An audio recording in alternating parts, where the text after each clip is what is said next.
Halo Sob, Ya, Sob. oke kita akan mulai. Silakan Fadli untuk bisa mengambil alih ruang Zoom ini. Terima kasih.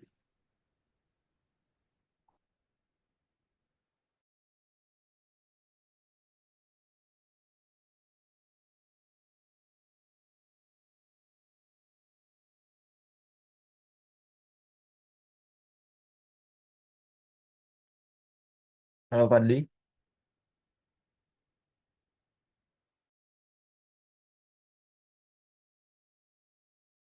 Sebentar Kak, Zoom saya lagi nge-lag. Oke, santai aja Fadli.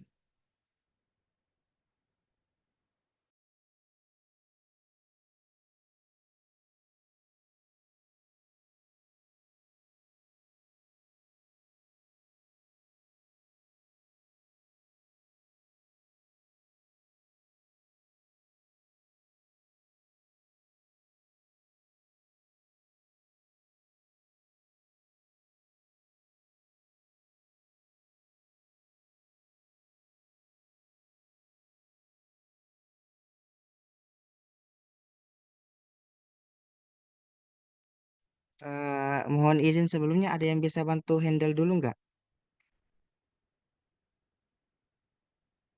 Oke, biar aku handle dulu ya.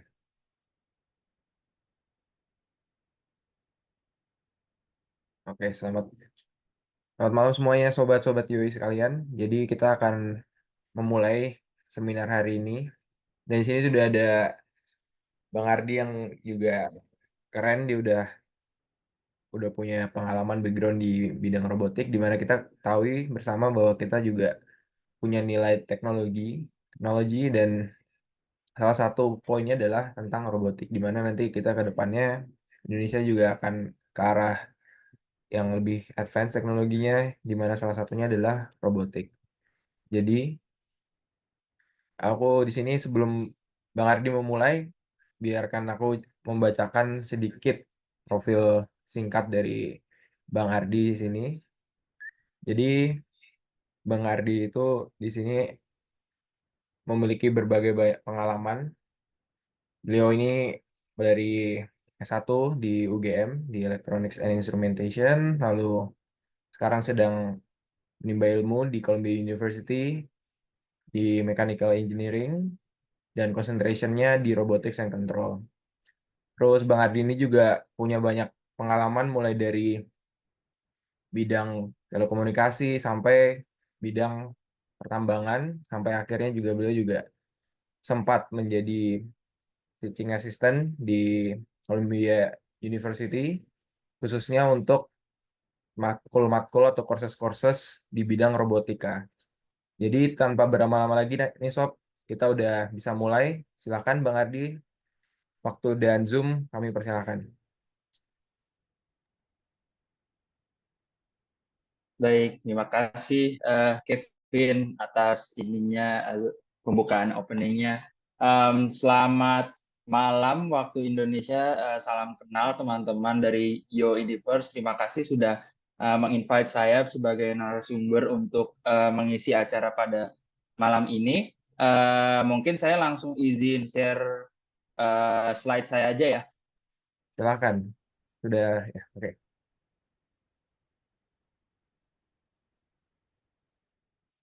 Oke, kelihatan nggak ya teman-teman? Kelihatan. Kelihatan nggak? Kelihatan, Sob. Oke, Eh, oke. Jadi singkat cerita, jadi kemarin Kevin ini adalah sebenarnya mahasiswa juga di Columbia University. Kebetulan saya udah hampir 1,5 tahun di sini. Insya Allah graduating di Desember besok. Dan juga konsentrasi saya itu di robotics di Mechanical Engineering di Columbia University. Ya. Jadi tadi sebenarnya sudah diintroduce oleh Kevin background saya. Mungkin ini cuma sekilas aja. Saya dulu S1 di UGM, kemudian setelah dari UGM langsung bekerja di, mungkin teman-teman sekarang udah sering dengar Wuling ya, mobil Wuling. Nah, itu saya dulu kerja di situ sebagai control and robot engineer, terutama di bagian General Assembly Department General Assembly. Setelah itu, setelah saya berkarir di Wuling Motor, saya decided to contribute to the country, to Indonesia sebagai karyawan BUMN, sebagai electrical engineering.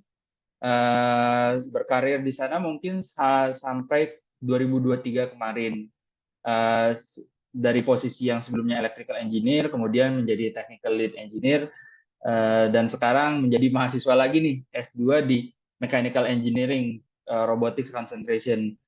Sebenarnya kalau teman-teman lihat jurusannya nggak linear dari elektronika menjadi ke mechanical, tapi setelah saya memiliki beberapa macam pekerjaan, saya melihat sebenarnya relevansi antara di dalam robotics itu multidisiplin, nggak cuma dari mechanical, nggak cuma dari electrical, tapi juga ada dari software. Jadi sebenarnya kalau teman-teman mau khususnya jika ingin belajar abroad kayak di sini di Amerika, itu sangat amat fleksibel. Bahkan saya beberapa kali melihat dari yang S1-nya bidang A, S2-nya bidang B, kemudian S3-nya bidang C. Itu sangat-sangat amat fleksibel. Jadi teman-teman kalau misalkan memang tertarik untuk misalkan mau ada pertanyaan terkait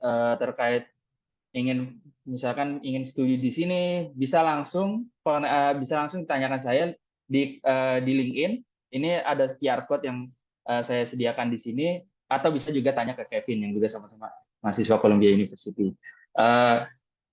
Langsung aja ya, saya langsung isi acaranya. Jadi mungkin teman-teman udah familiar ya dengan Industrial Revolution itu. Kalau teman-teman lihat ini kita sebenarnya sudah di tahap kelima dari Industrial Revolution. Dari tahap yang pertama itu adalah dari steam engine. Teman-teman dulu mungkin di abad 19 pernah dengar di Eropa sana yang mereka itu sudah mulai industrialisasi besar-besaran, di mana kalau lihat teman-teman lihat dari lokomotif, dari pabrik manufaktur, semuanya itu di-energize atau digerakkan oleh turbin uap. Dulu itu belum ditemukan adanya electricity. Kemudian setelah masuk ke Second Industrial Revolution, ada sebuah produk inovatif yaitu kelistrikan yang sangat membantu teman-teman untuk menjadi lebih produktif. Karena sekarang misalkan bayangkan teman-teman kalau mau membuat menyalakan oven atau menyalakan microwave, kalau misalkan dulu belum ada listrik, itu teman-teman harus menggerakkan alat-alat tersebut membantu kehidupan manusia itu menggunakan steam, tapi setelah menggunakan turbin, menggunakan uap. Tapi setelah ditemukannya ada listrik, itu sangat amat membantu kehidupan manusia agar lebih dalam kehidupan sehari-hari manusia, baik dalam manufaktur ataupun dalam industri lainnya. Setelah itu kemudian di tahun 1950-an ditemukan adanya komputer. Komputer ini sebagai salah satu produk inovasi yang sangat amat membantu kita dalam khususnya dalam otomasi dan information and management, apalagi data processing.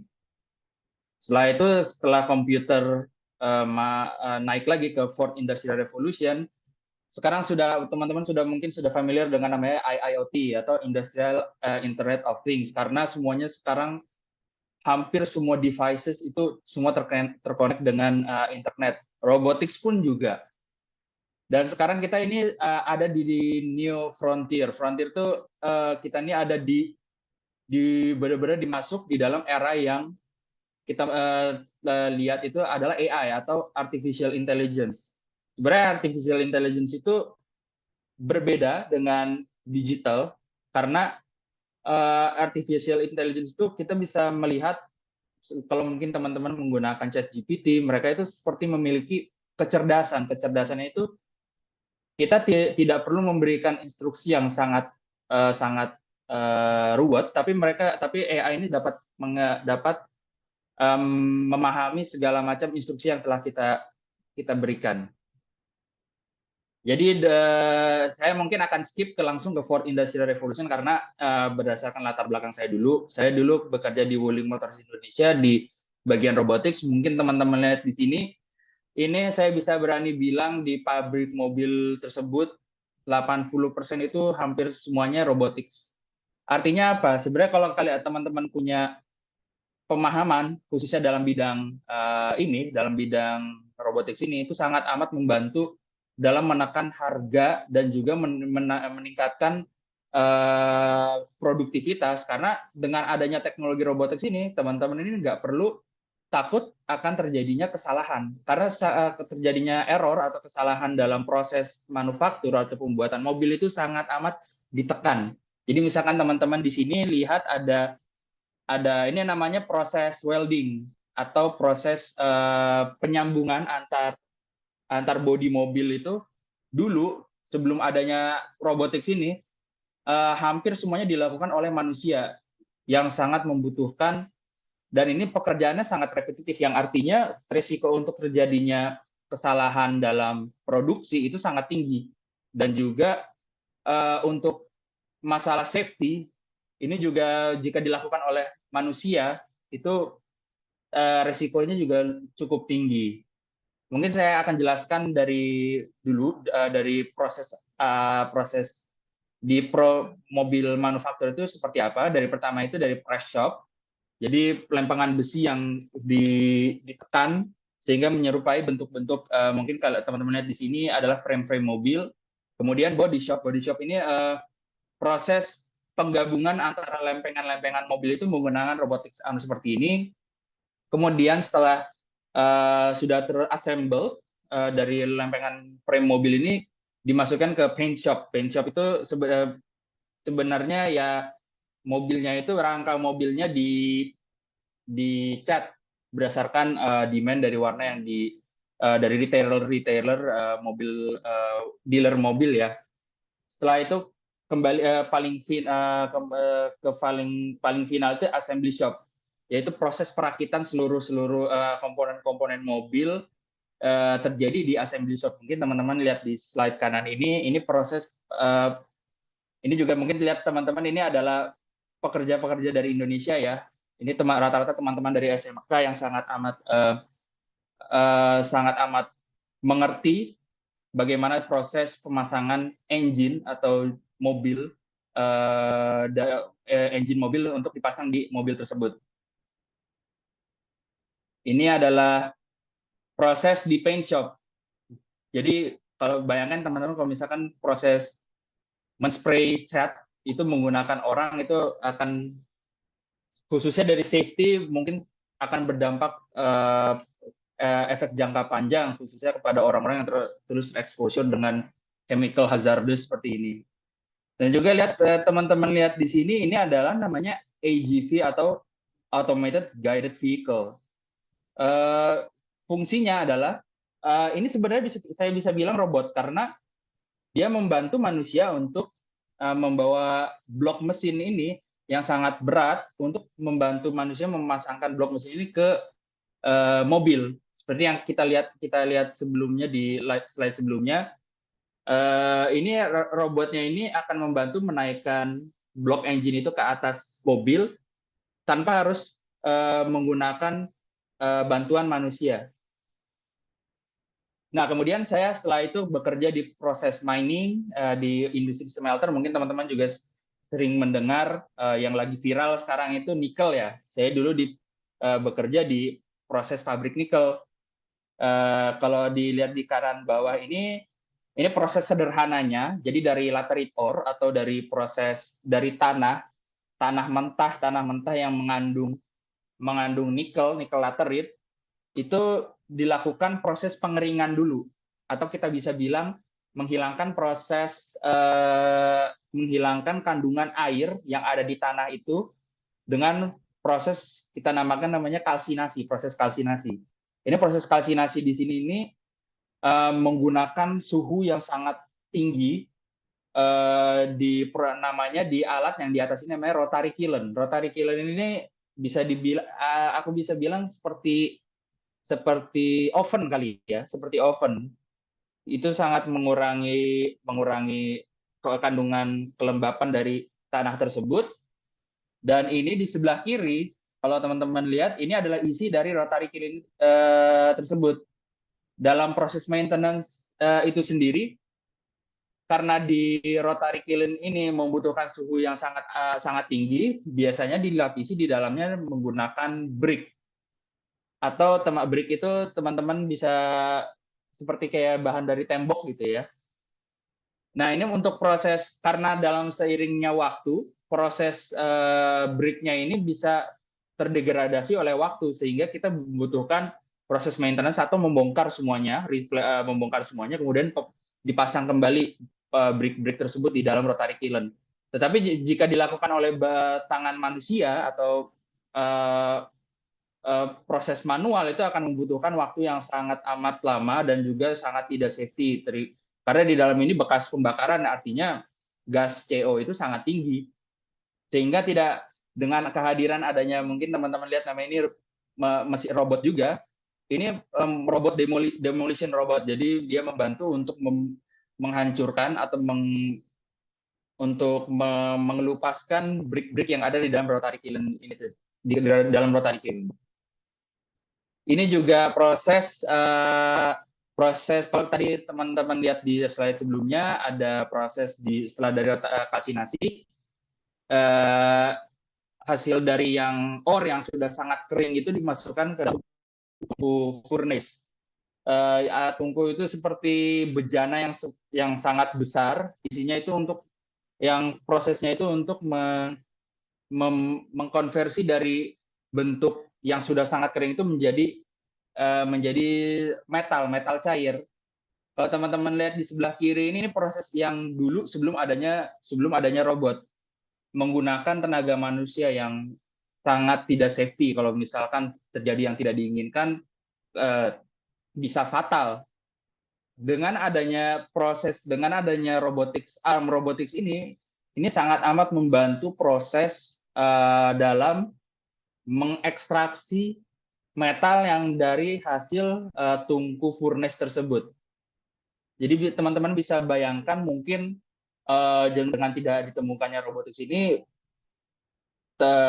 untuk melihat produk-produk seperti mobil atau sekarang kita menggunakan sendok garpu, mungkin harganya akan sangat mahal karena proses pembuatannya itu sangat tidak mudah jika tidak dibantu dengan robotics. Bahkan bisa beresiko kehilangan nyawa. Tapi kalau teman-teman lihat dari contoh-contoh sebelumnya, sebenarnya seperti tadi robot yang ARM itu, semuanya itu melakukan pekerjaan atau tas-tas itu yang terstruktur. Terstruktur artinya, misalkan teman-teman lihat robot-robot tersebut, itu rata-rata atau hampir semuanya itu adanya di dalam pabrik. Atau di dalam pabrik, atau artinya itu benar-benar kondisi yang terstruktur.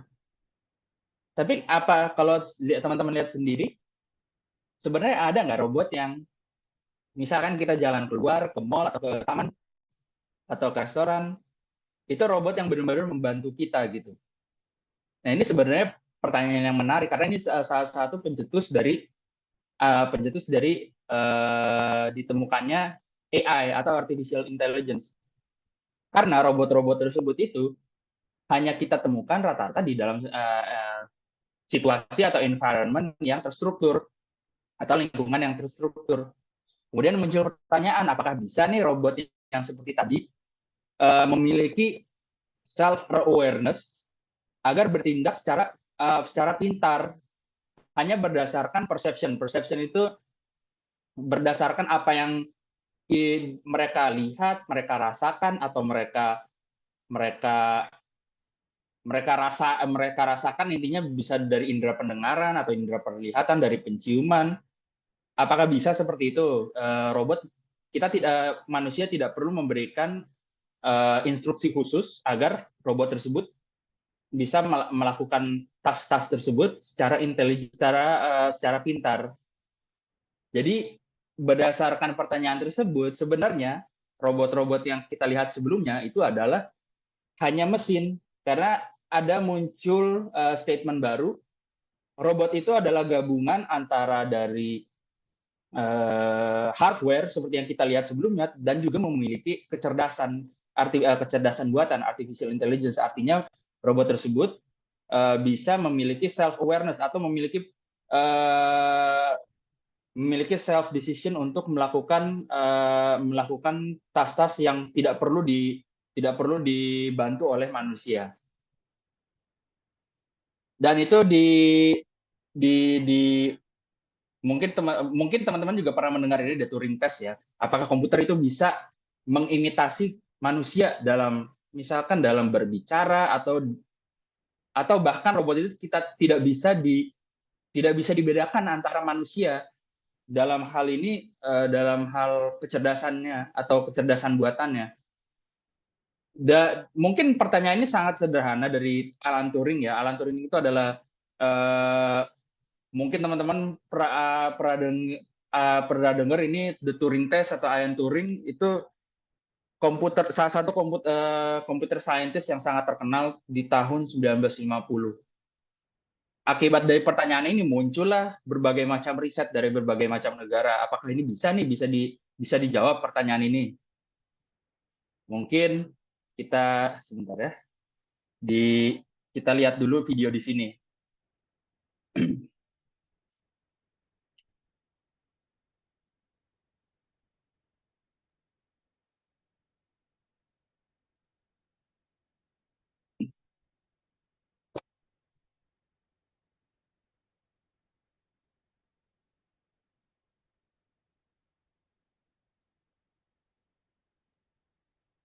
Bang, suaranya emang nggak ada kan, Bang?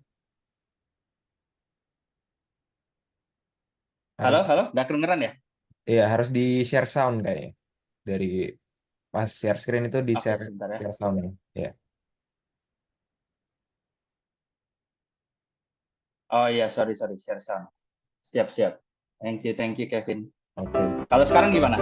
Kedengeran? Kedengeran banget. Tetap.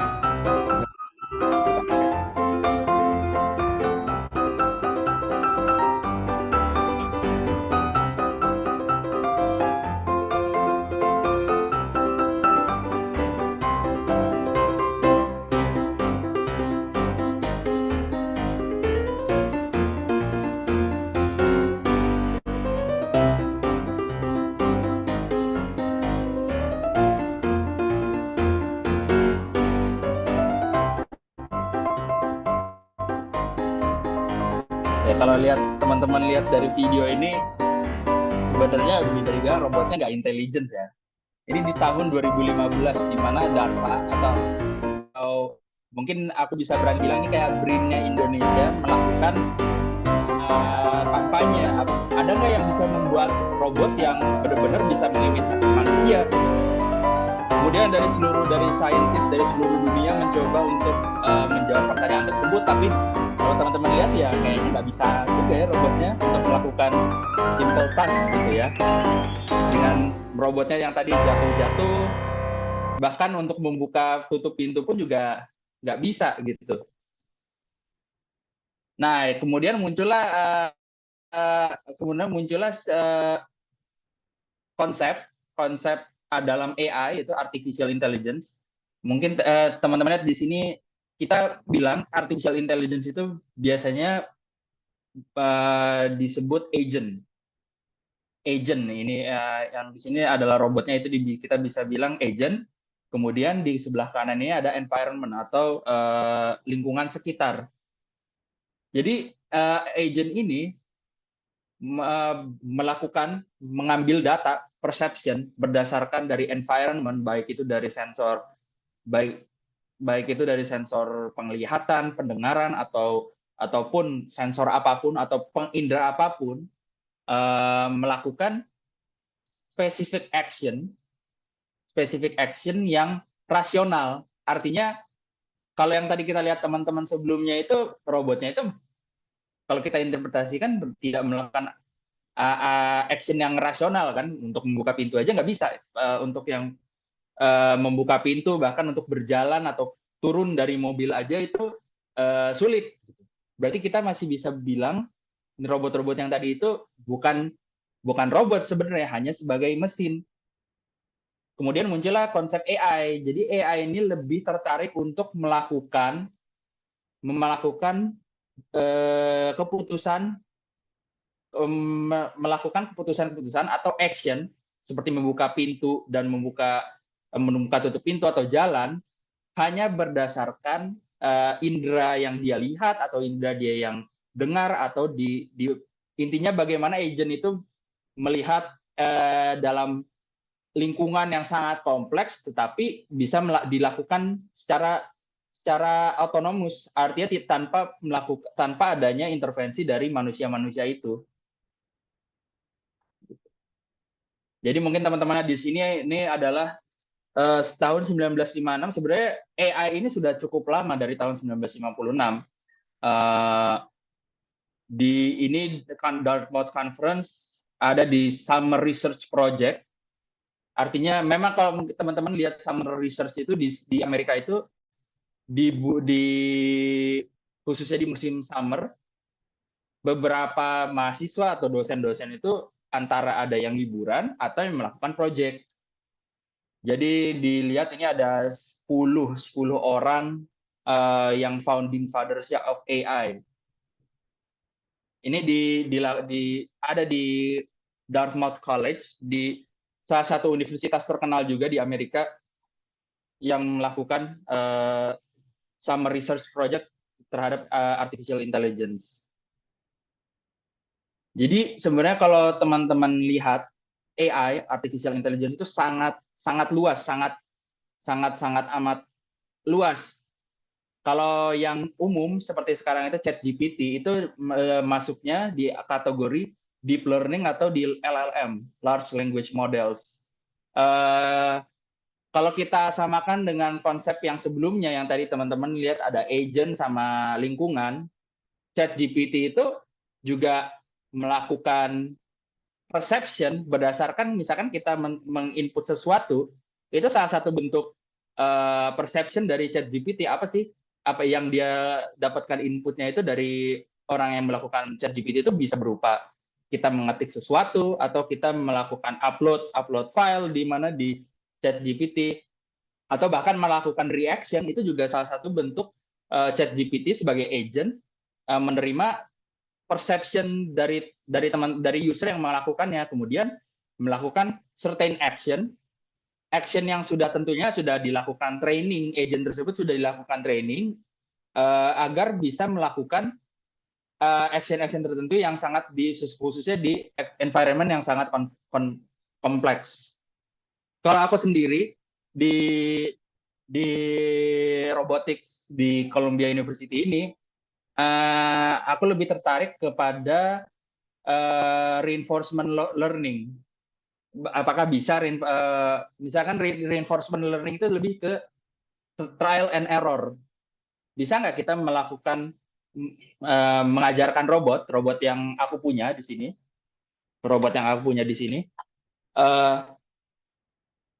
bisa nggak aku mengajarkan robot ini untuk setidaknya melakukan task yang sangat sederhana untuk jalan tanpa jatuh, tapi juga kalau misalkan saya program robot tersebut tidak perlu sangat amat analitis, artinya berdasarkan trial and error aja. Dan itu ternyata reinforcement learning itu sangat amat berguna jika kita memang sangat membutuhkan komputasi yang sangat, khususnya laptop atau yang GPU-nya sangat tinggi. Tetapi sisi plusnya, aku tidak perlu melakukan banyak formula-formula matematis atau analitis agar bisa membuat robot tersebut bisa jalan. Ini mungkin teman-teman lihat nih proses reinforcement learning atau trial and error lah, bisa dibilang reinforcement learning gitu. Mungkin kalau teman-teman lihat ini proses robot atau agentnya itu berjalan, tapi memang jalannya agak lucu ya. Tapi yang penting dia jalan kan, yang penting bisa jalan ya, dan aku tidak perlu menggunakan rumus matematika yang sangat amat kompleks. Kalau teman-teman lihat di atas ini ada rumus matematika ya hanya satu baris aja. Tapi dengan melakukan hanya dengan based on trial error, ternyata robotnya bisa jalan, nggak perlu menggunakan trigonometri, ataupun kalau teman-teman pernah dengar juga ya trigonometri ya, terutama yang di kinematika itu dilakukan oleh researcher zaman dulu menggunakan metode analitis yang lumayan sulit. Kemudian ditemukanlah adanya artificial intelligence ini. Bagaimana caranya bisa nggak kita menggunakan alternatif untuk membuat agent itu bisa berjalan, tapi kita tidak perlu menggunakan rumus yang banyak gitu. Hanya dengan satu rumus ini aja. Memang kelihatannya lucu gitu, agentnya bisa jalan. Cuma ini salah satu breakthrough di bagian robotics karena ternyata menggunakan AI ini bisa bisa mentrain agentnya itu untuk bisa berjalan, setidaknya bisa berjalan. Kalau teman-teman lihat ini yang aku bilang di salah satu contoh analitis. Ada lihat teman-teman, ada sin, cos, tan yang ini hanya untuk bagian satu kaki aja, belum dua kaki. Artinya sangat amat kompleks kalau teman-teman researcher zaman dulu bagaimana cara membuat robot itu jalan. Sangat amat sulit. Tapi ternyata dengan menggunakan reinforcement learning atau trial error ternyata bisa gitu. Ini salah satu contoh dari reinforcement learning. Aku juga mau share hasil robot tadi, jalannya bagaimana. Ini hasil dari spring semester kemarin. Kedengaran nggak ya, Kevin, suaranya? Iya Bang, kedengaran kok.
Ini proses reinforcement learning yang tadi aku bilang sebelumnya.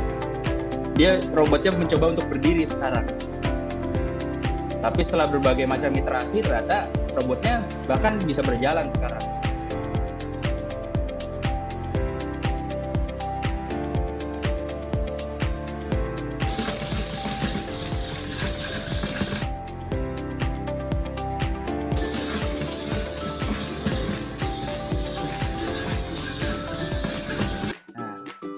Gitu hasil dari summer project kemarin.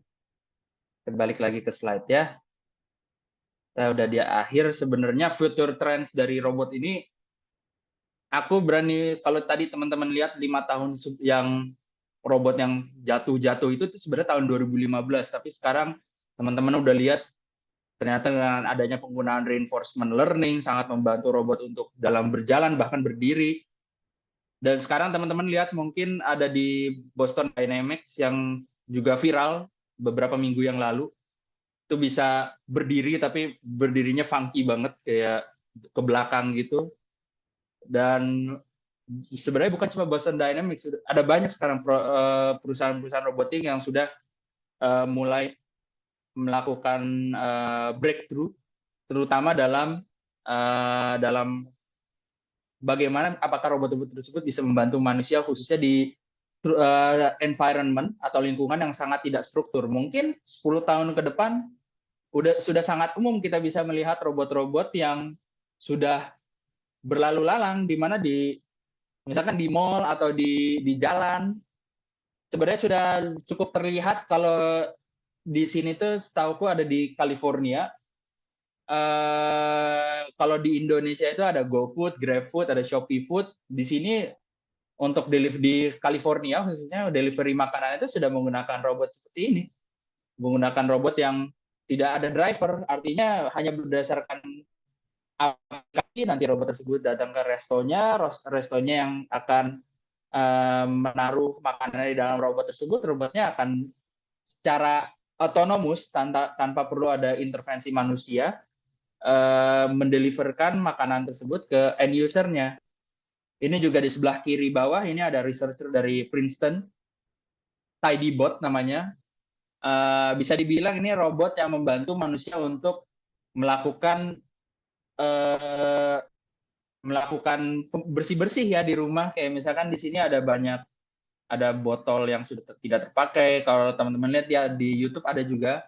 Ini robotnya bisa hanya berdasarkan AI bisa membantu untuk melakukan bersih-bersih di rumah. Aku juga ingat sempat bahkan kain-kain yang teman-teman lihat di sini sama robotnya di ke box ini, bukan ditaruh ya, dilempar dan masuk gitu. Menurutku ini menarik banget ini dari Princeton. Dan ini juga ada dari Figure AI yang dengar-dengar tahun depan akan digunakan oleh pabrik mobil di BMW, di BMW Jerman, khususnya untuk membantu manusia dalam membawa kerat-kerat yang berat ini ya, tanpa artinya manusia nggak perlu melakukan angkat beban yang sangat berat gitu, sudah bisa dibantu oleh robot. Ini di kiri atas. Jadi kalau di tempatku dulu di Antam, aku dulu sempat melakukan shift untuk melakukan monitoring bagaimana kondisi dari tungku tersebut, apakah bagus atau tidak. Tapi itu di area yang sangat tidak safety, artinya ada banyak gas yang berbahaya, bahkan resiko kebakaran dan semacamnya. Tapi mungkin ke depannya itu sudah tidak perlu dilakukan karena sudah ada robot. Ini aku lihat di LimX Dynamics melakukan inspeksi secara otonomus, artinya ke area-area yang berbahaya tersebut tanpa perlu manusia. Itu yang future trends yang mungkin aku prediksi di 10 tahun ke depan. Jadi intinya AI ini akan sangat membantu manusia khususnya dalam day to day interaction atau bahkan membantu manusia dalam bagian fisik, karena robotics ini dengan adanya AI robot bisa menjadi lebih agent, bisa menjadi lebih pintar. Artinya tidak perlu dilakukan instruksi yang sangat ribet. Mereka sudah paham dan bisa melakukannya secara rasional. Mungkin itu aja dari saya. Terima kasih. Aku kembalikan ke Kevin ya. Oke, terima kasih Bang Ardi, sobat-sobat sekalian. Bisa kasih expression, reaction, dan tepuk tangannya dong buat Bang Ardi nih. Oke, BTW, ini si Fadli apakah udah bisa untuk lanjutin apa gimana?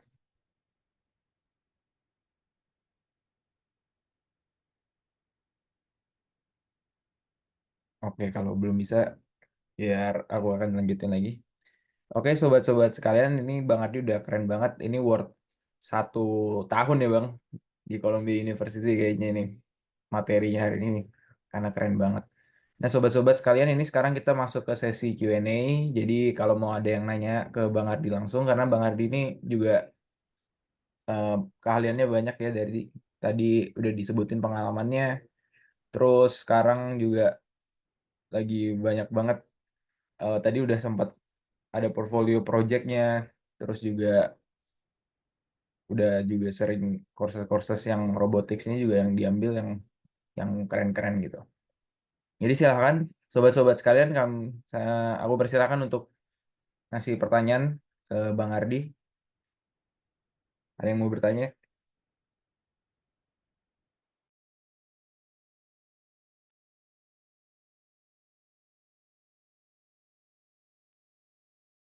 Oke, mungkin masih pada mikir, jadi mungkin aku awali dulu pertanyaannya ya. Jadi tadi kan Bang Ardi sempat mau nanya tuh, sempat cerita tentang AI. Terus AI itu dipakai ke robot yang dimana robot itu kan fisik ya. Sedangkan kalau AI itu lebih ke, misalnya kalau ChatGPT itu kan dia sangat coding banget gitu atau program banget. Oh, kayaknya Bang Ardinya lagi gangguan jaringan kayaknya nih. Kita tunggu sebentar.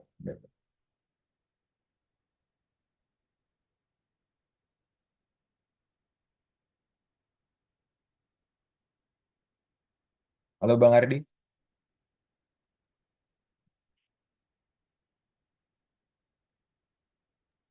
Ada yang mau nanya tuh, Teh.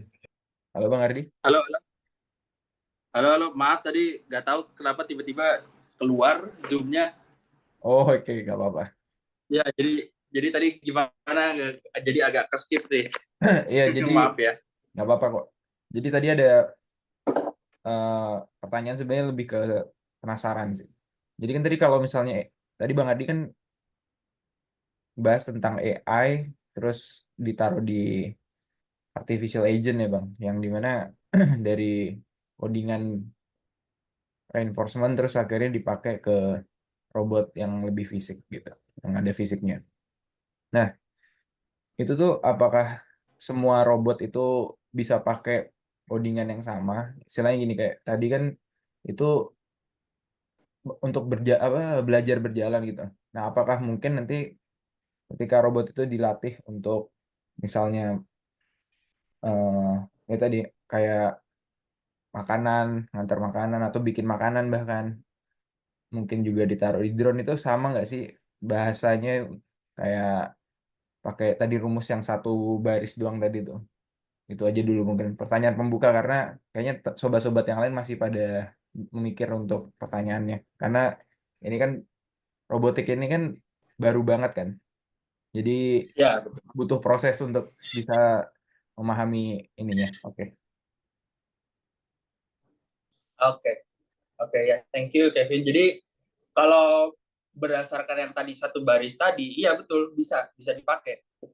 Dipakai di apa di misalkan teman-teman punya robot yang lain dengan menggunakan rumus yang tadi satu baris itu bisa, cuma proses trainingnya mungkin akan berbeda karena misalkan kayak robot aku yang ini dua kaki dengan terus ada robot 4 kaki yang mau mencoba pakai itu bisa juga, tapi proses trainingnya artinya kan tadi aku bilang reinforcement learning itu bisa dibilang trial and error gitu. Jadi mungkin prosesnya yang teman-teman yang menggunakan yang tadi 4 kaki mungkin bisa lebih cepat dibanding yang 2 kaki gitu, atau mungkin punya struktur yang sangat amat unik gitu, misalkan cuma 1 kaki, mungkin proses trainingnya train errornya bisa bisa apa namanya bisa butuh waktu yang sangat lama atau bahkan jadi nggak bisa gitu, karena sebenarnya uniknya dari AI ini khususnya reinforcement learning, mungkin nanti kalau teman-teman belajar lebih dalam lagi pernah dengar namanya lokal maksima. Artinya sebenarnya robot itu sudah misalkan kita analogikan dengan jurang gitu. Ada jurang yang dalam banget, ada yang dalam gitu. Kita analogikan jurang yang dalam banget itu adalah tujuan akhir dari robot itu bisa learning curve, learning yang bisa dilakukan oleh robot itu bisa yang tujuan akhir yang artinya robot ini bisa jalan gitu, tapi bisa juga robot tersebut stuck di namanya lokal maksima atau lokal optima.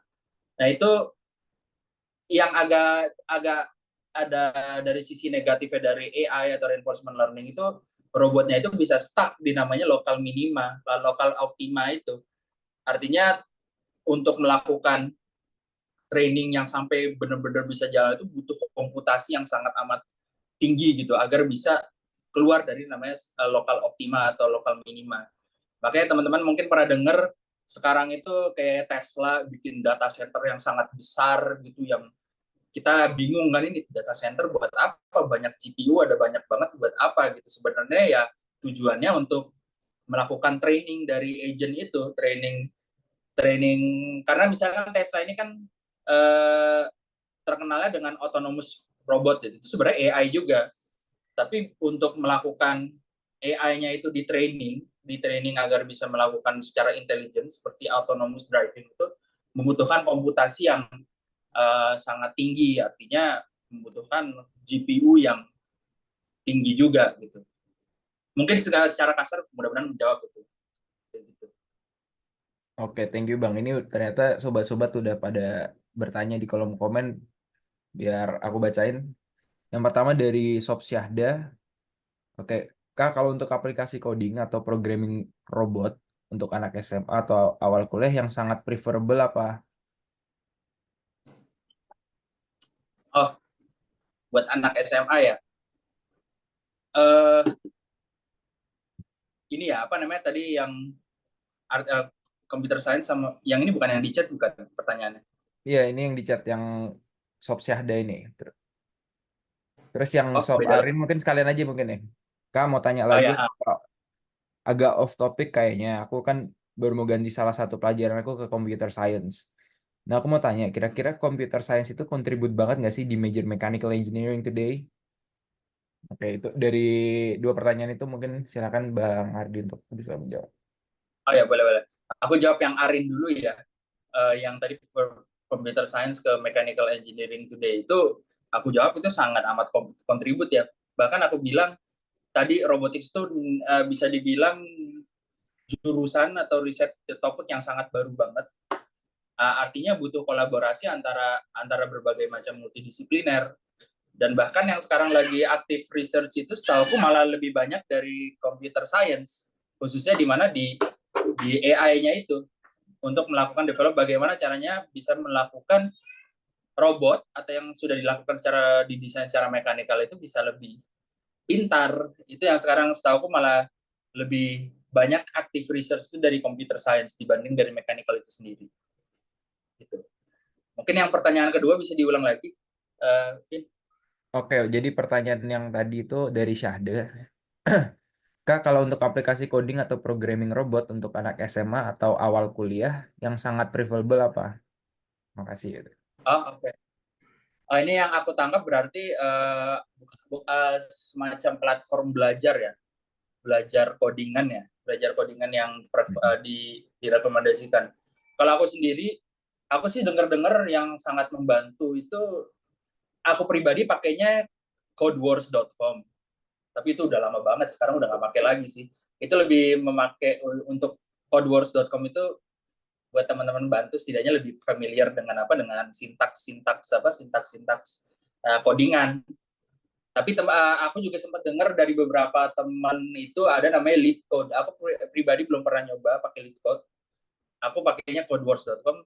Tapi kayaknya itu mereka dua platform itu sama, membantu teman-teman untuk lebih familiar dalam coding, dalam programming gitu ya. Itu sih paling dua itu. Oke, silakan Sob Syahda atau Arin untuk menanggapi apakah udah terjawab pertanyaannya.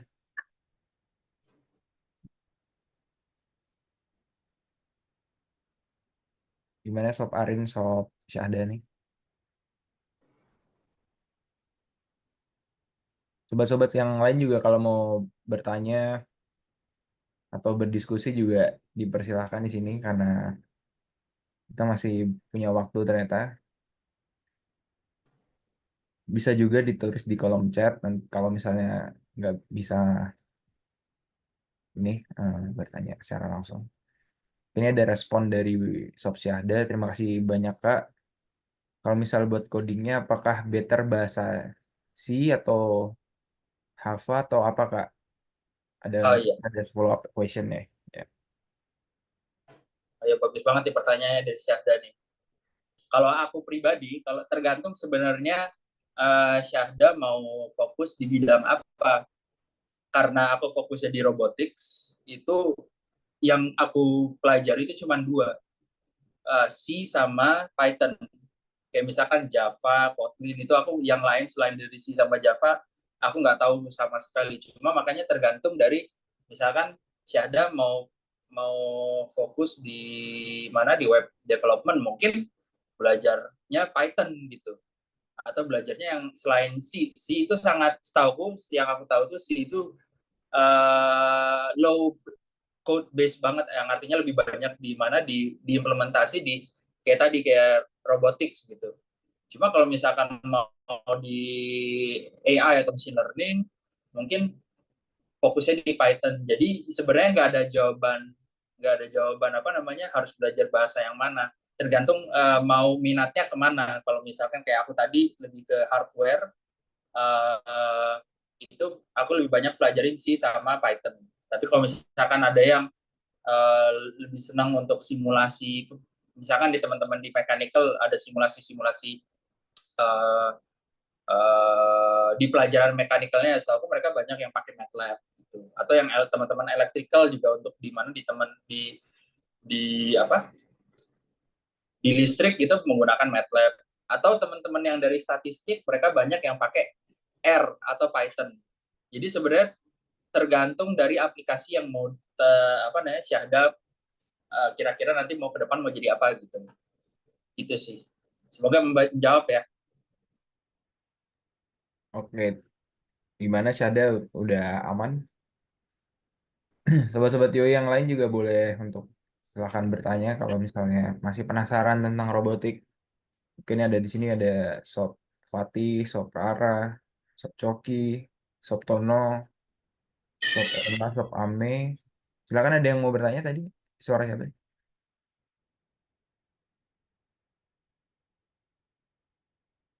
Oke, ini ada pertanyaan lagi nih, Bang Ardi, dari Sob Emma.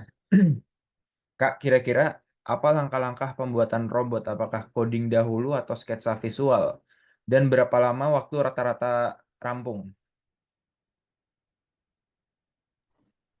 Oke, ya. Kalau kalau dari guidelines aku sih pribadi, sama ini sebenarnya bukan guidelines aku sih, dari profesor yang mengajar course tadi, itu yang penting itu sebenarnya visual dulu, sketsa dulu.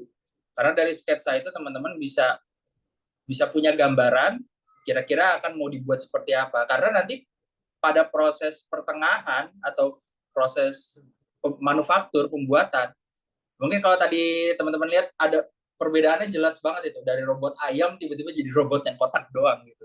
Dari sketsa jadi apa ya? Jadi robot ayam jadi kotak gitu. Karena nanti in the middle of the process pasti desainnya itu bakal banyak perubahan desain. Dari perubahan desain sketsa sampai apa namanya desain di CAD-nya, itu aku nggak pernah nemu yang benar-benar desain awal sama sampai pembuatan produksi fabrikasi itu sama persis. Nggak ada sih, aku belum pernah nemu. Pasti akan ada iterasi. Jadi saranku dari sketsa dulu, kemudian di manufaktur dibuat, itu pun nanti pas pada saat dibuat pasti waduh ini dimensinya ternyata kekecilan, ternyata kegedean, proses lagi, desain lagi, itu akan terus terjadi. Artinya saranku justru matengin dulu dari sketsa, kemudian coba fabrikasi, dibuat, oh ternyata ada error nih, bikin lagi fabrikasi, desain ulang lagi, fabrikasi sampai benar-benar udah kepasang semuanya, baru deh baru coding gitu. Oke, gimana nih Sob Emma, apakah ada respon dari jawabannya Bang Ardi ini? Apakah sudah oke? Apa ada pertanyaan lanjutan? Sekali lagi sobat-sobat yang lain, kalau misalnya ada yang mau bertanya, yang penasaran, kita diskusi di sini. Karena harusnya robotik ini penasarannya tuh levelnya lumayan tinggi karena teknologinya tuh sangat advance gitu. Oh, ini ada Sobat Angga, silahkan Sob Angga. Selamat malam, Mas Adi. Sob Kevin. Terima kasih banyak, Kak. Materinya luar biasa dan benar-benar apa ya, insight-nya tuh benar-benar kerasa dari kayak kita memahami revolusi industri dari awal terus kayak sampai ke yang paling saat ini itu paling update right now banget. Nah, apalagi kan tadi kayak sempat dibahas ya kayak apa namanya beberapa terminologi yang canggih-canggih gitu kayak AI, kemudian autonomous, kemudian assembly, shop dan sebagainya. Nah, kebetulan banget nih Kak, aku dari mungkin company yang ada cukup relevan gitu dengan previous experience-nya Mas Ardi. Jadi kan dulu kalau nggak salah di Antamnya itu ini ya, maksudnya yang di bagian smelter nikel kan ya kayak. Nah, kalau itu kan pakai furnace-nya itu kan pakai RKEF itu berarti, Mas. Nah, kalau misalkan di RKEF itu dia kan itu tadi ya, maksudnya proses membuat NPI ya, nickel pig iron ya kalau nggak salah namanya, yang buat paduan apa namanya stainless steel, kemudian turunannya nikel laterite langsung ya kalau nggak salah ya. Nah itu tuh dia tuh tadi yang di contoh robotik arm itu kayak bagus banget itu Mas, itu dia kan apa ya, setahu saya kan kalau misalkan apa namanya furnace itu kan pasti panas banget ya, dan pasti kayak safety-nya harus tinggi gitu. Nah itu gimana kita kayak ngejust proses otonomusnya itu, plus kayak gimana kita bisa kan maksudnya panas itu kan semakin lama itu kan kayak creeping gitu ya, kayak dia tuh akan muai-muai terus gitu. Nah itu gimana kayak nanti pastikan kayak deformasinya, kemudian kayak ininya kan pasti bertambah gitu seiring dengan itu. Nah itu kayak ngejasnya tuh tiap berapa kali gitu, kayak seberapa sering harus di maintain gitu. Nah ini kan nanti relate sama kayak sustainability dari ini, kayak level saat ini. Oh mungkin 5 tahun yang lalu. Thank you Mas. Thank you Angga, bagus banget pertanyaannya. Jadi tadi aku nangkepnya ada 2 pertanyaan ya. Pertama, gimana caranya bikin robot yang tadi yang di smelter furnace itu jadi autonomous. Kedua, gimana cara maintenance-nya dari robotik arm itu untuk di furnace itu sendiri yang tidak safety ya. Yang pertama itu dua. Yang pertama aku jawab yang autonomous. Itu yang apa namanya, yang autonomous itu yang aku bilang itu yang sampai sekarang masih aktif research. Masih aktif research sampai sekarang, artinya untuk benar-benar robot itu bisa. Jadi kan kalau mungkin Angga mungkin familiar ya sama furnace gitu. Terus mau nge-hole apa untuk apa namanya nge-scraping dari Tapping. furnace itu jadi dari metal cair kemana ke ladle-nya itu. Untuk autonomous itu gimana? Kalau sampai sekarang itu robotnya masih dikendalikan pakai remote control, artinya belum autonomous, tapi setidaknya meningkatkan safety kan. Artinya operator itu tidak perlu menggunakan tangan menggunakan tangan ke si ladle furnace itu, tapi sekarang pakai robotic arm untuk scrapingnya, artinya sangat sudah resikonya nggak lagi ke operator. Nah itu di artinya itu masih aktif research, karena untuk autonomous di bidang yang seperti itu sampai sekarang setahu belum ada yang melakukan research ke bidang situ. Tapi itu sebenarnya bisa jadi salah satu topik yang menarik gitu. Gimana caranya benar-benar robot itu bisa jadi robotik arm itu benar-benar autonomous tanpa perlu kita kasih instruksi, dia bisa mandiri melakukan scraping, misalkan menggunakan kalau pernah dengar namanya computer vision, CV. Kalau computer vision misalkan lihat dari si titik-titik mana yang perlu di scraping gitu, itu bisa jadi salah satu aplikasi gitu. Kemudian yang kedua, gimana cara maintain-nya. Nah ini juga pertanyaan yang challenging banget sih, karena basically untuk melakukan kita tahu deformasi dan macam-macamnya, itu belum ada ilmu yang bisa setahu bisa memprediksi kapan ini lifetime-nya end. Tapi di tempat dulu sebelumnya ada namanya program preventive maintenance. Preventive maintenance itu kayak teman-teman misalkan punya mobil, punya motor, pasti notice kan ada melakukan ganti oli selama berapa bulan, setiap sekian bulan ganti oli. Nah itu kan kalau dari sisi pengguna mobil atau motornya ya. Tapi kalau misalkan dari sisi maintenance, kita tuh ada banyak banget listnya misalkan dalam 3 bulan harus dilakukan pengencangan baut, namanya tightening the bolt gitu. Terus habis itu ada selain dari melakukan aksi preventive maintenance, dari melakukan pengencangan itu bisa dilihat dari visualnya, ada yang keretakan atau rusakan atau apa, nanti di checklist tidak ada atau ada gitu. Kemudian dari sisi suara, ada suara yang kira-kira berpotensi bikin ternyata ini ada kerusakan di dalam equipment tersebut gitu. Jadi aku bisa bilang proses yang untuk melakukan tahu kira-kira mesin ada masalah atau enggak, itu sampai sekarang itu at least di dua company yang sebelumnya aku kerja masih menggunakan manual check seperti itu. Tapi terbukti efektif. Setidaknya bisa bisa ada gambaran kira-kira ini akan berfungsi berapa lama gitu sebelum akhirnya atau harus diganti replacement ulang. Gitu sih, Angga, mudah-mudahan menjawab ya. Mantap, keren banget sih Mas Hardi, dari ngelihat dari live apa namanya, bukan lifetime apa, MTB apa namanya, MTBM-nya lah ya. Itu kan berarti cukup lama ya sebenarnya, sebulan, at least menurut saya di atas 2 bulan tuh udah cukup lama sih untuk ukuran maintenance apa namanya, smelter gitu atau pabrik pasca tambang gitu. Nah,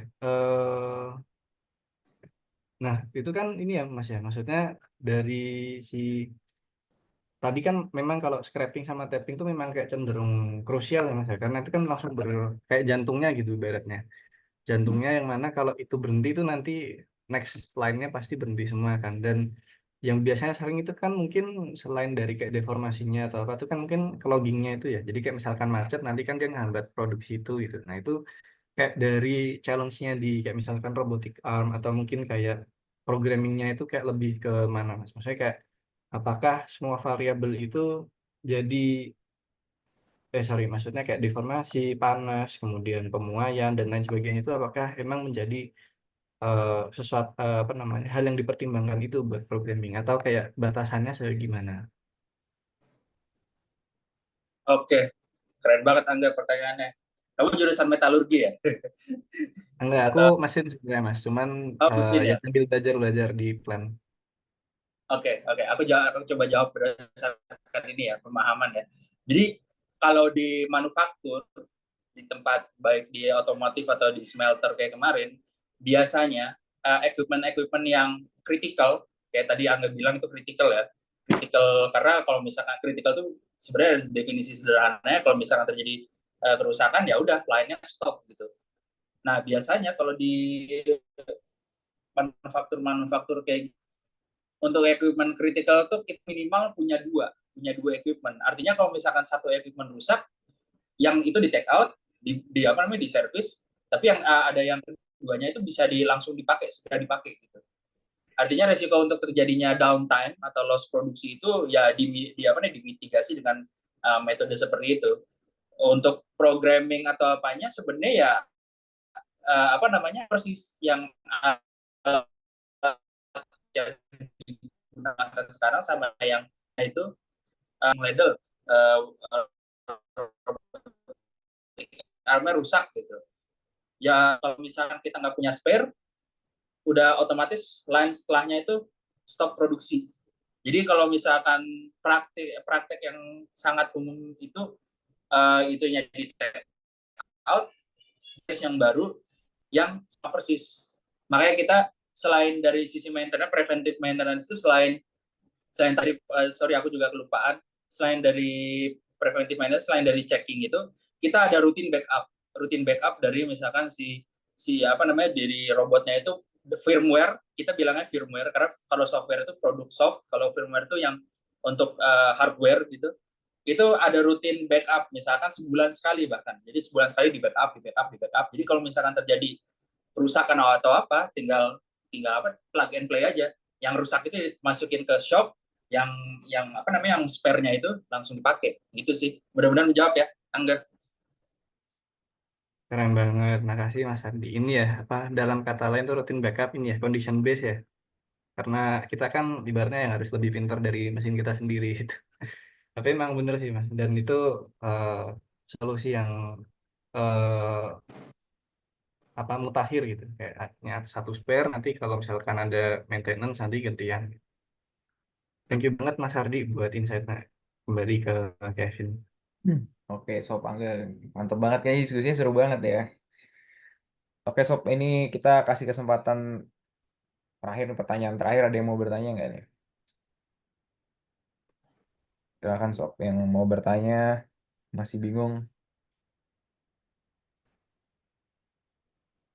Oke.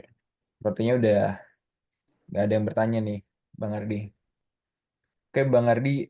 Oke. karena sudah nggak ada yang bertanya, mungkin Bang Ardi ada kata-kata penutup untuk kami-kami ini yang jiwanya tuh pengen memajukan bangsa, dan di sini kan Bang Ardi dari sisi robotiknya, teknologinya gitu, Bang. Silahkan, Bang. Oh ya, kalau dari aku sendiri sih closingnya eh sebenarnya nggak harus dari robotik. Misalkan teman-teman punya skill tertentu yang bisa bisa berguna untuk masyarakat sekitar, go for it. Jangan hanya langsung jangan terpaku di depannya. Tapi kalau misalkan teman-teman kreatif punya interest di bidang lain dan itu bermanfaat apalagi untuk masyarakat sekitar di Indonesia gitu, saranku difokuskan aja dan maksimalkan, dan berharap semoga ilmu tersebut bisa bermanfaat untuk lingkungan sekitar. Mungkin itu aja sih, Vin. Thank you ya.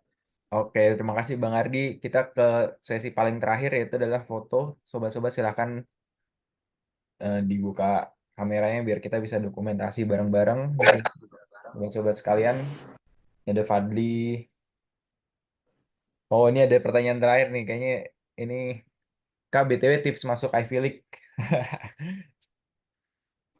Oke, Oh iya, boleh. Arin ya. biarin. Kalau yang aku tangkep ya dari masuk perguruan tinggi di Amerika, nggak cuma Ivy League ya. Ivy League juga, karena bisa dibilang hampir sama sebenarnya Ivy League sama kampus-kampus lain. Itu yang paling penting, kalian dapat surat rekomendasi yang benar-benar merekomendasi kamu gitu. Karena kemarin aku juga dapatnya, bahkan dengar dari profesornya sendiri gitu. Karena yang paling dilihat itu sebenarnya surat rekomendasi sama statement of purpose kalian. Kira-kira kalian mau belajar apa? Kalau kalian punya surat rekomendasi, dan rata-rata di sini mintanya tiga surat rekomendasi. Aku dulu pertama dari dosen skripsi, dan yang sisanya itu dari tempatku dulu. Yang pertama dari Wuling Motors, yang kedua dari Antam. Jadi pastiin kalian benar-benar kalau bisa kalian stand out dari skripsi dan juga di tempat kerja, sehingga itu akan benar-benar memberikan surat rekomendasi yang benar-benar sangat akan dikonsider sama kampus tersebut. Itu saranku sih. Kalian fokusin di surat rekomendasi atau performa kalian dulu. Bener banget sih itu sangat membantu. Dan tentunya kalau terkait esai itu biasanya bisa juga minta proofread ke teman-teman yang udah dapat atau ke yang lain-lainnya juga.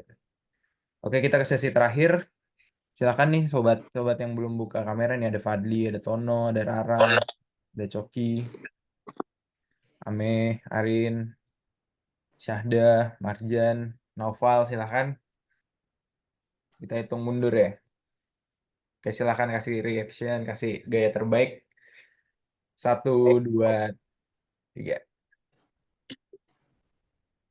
Oke, sekali lagi nih sob, sekali lagi sob. 1, 2, 3. Oke, terima kasih banyak Kak Ardi. Terima kasih juga sobat-sobat sekalian yang udah menyempatkan waktunya di sini. Kita berbagi ilmu bareng, senang banget, rame hari ini.